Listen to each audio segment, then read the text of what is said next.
جیانگول راه خلاصی را از نارسایی برق یافته است. این ساکن شهر کلوب اوستا آورده است تا در بام خانه‌اش 2 پنل آفتابی گذارد.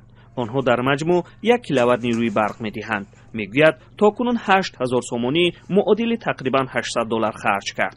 در آینده میتواند تعداد پنل ها را بیشتر کند و برق زیادتر گیرد. با سوم باشه با زیادش کنی استفاده میبری با دیگه چیزارانی ترمکس استفاده میبری ماشین جامشویی استفاده میبری میشه و سوم باشه با زیادش کنی حاضی ما فقط همون روشنیمون میته دیگه هیچ را استفاده برده نمیتونیم همین قدرش زور رسید گرفته با سوم باشه با دبافش کنی مقصد زیادش کنی میشه. جیانگول دوزنده است و کمبودی نیروی برق در چند هفته اخیر بازارش را سست کرد.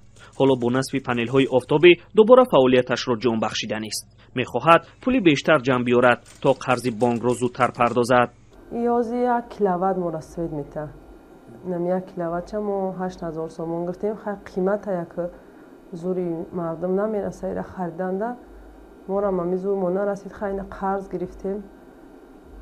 خیلی ارزانتر باشه ممکن زورشون برسه خرید کنن.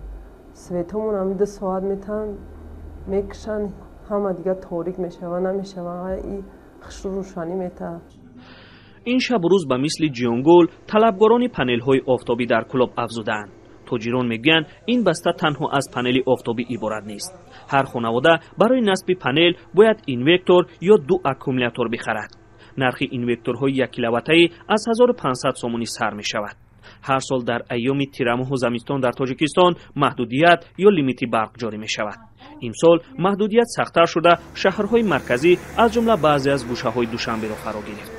نمایندگان حکومت خشکسالی و کاهش مجرای آب در رودخانه‌ها را یک سبب اصلی این مشکل بزرگ می‌دانند. بعضی از ساکنان به بهتر شدن وضع هوا و اجرای وعده مقامات که احتمال ماه می سال 2027 کمبودی انرژتیکی در تاجیکستان از بین رود امید بستند. برخی دیگر به مثل جیانگول تلاش دارند که دشواری را با نیروی خود حل کنند تا هم در تاریکی نمانند و هم کاری خود را پیش برند.